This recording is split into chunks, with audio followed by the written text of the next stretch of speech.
We got a big Sunday in the NBA. None of the games bigger than the one in Miami, though, at least not if you're looking for scores. And we, of course, know Smitty will be able to find them because he can see very clearly. And look at this. Yeah, 2, 3, 4, and 5 all playing as the New York Knicks pay a visit to the Miami Heat. By the way, for the first time since '97, 4 All-Star starters starting in a regular season game as well. All right, let's check out the highlights from this one. We got a little pregame love. LeBron saying maybe thanks for taking some of the attention away from me. Appreciate it. Beat him on his back a lot of times, didn't he, on that hug? Boom, boom, boom, boom. Hey, early going here, sloppy leads to slick. Check it out.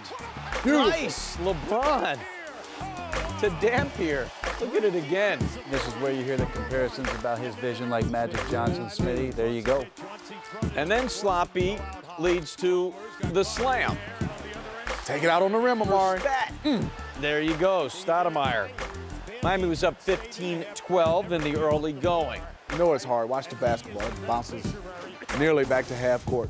He threw that down. All right, Dwayne Wade going to find Chris Bosh now. And Bosh, we know he's been struggling lately. Actually had a good one in this one. 20 points, 12 rebounds. Miami was up 15 in the first half. But here come the Knicks. And here comes Chauncey Billups knocking one down from the wing. And then with time running down in the quarter, Bill Walker, the buzzer beater, off glass, and they're up.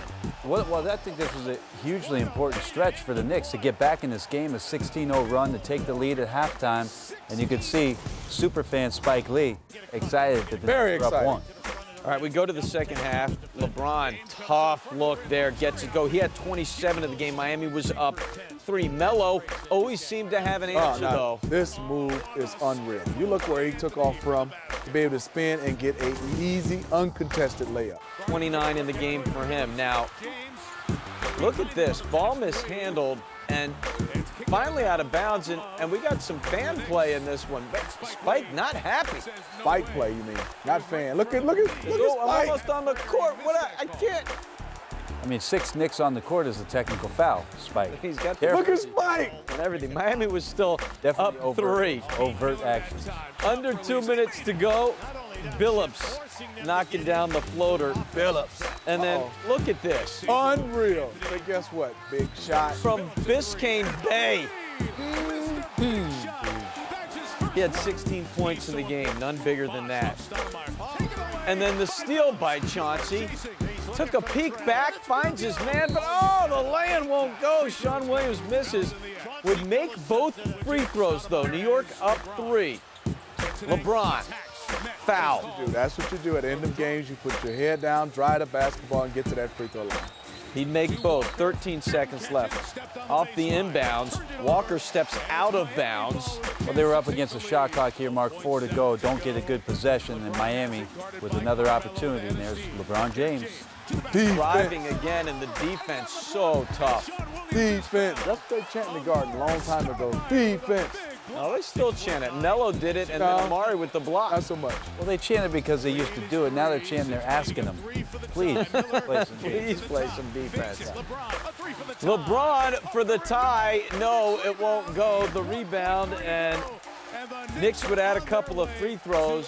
Great recovery by Carmelo. Yeah. Great recovery and a contest for him. But you could tell how big this game was, Smitty. I mean, it was a great atmosphere. The stars were out tonight, each of them performing, and you could just see the activity and how important it was for the Knicks to have this kind of game and to get this win.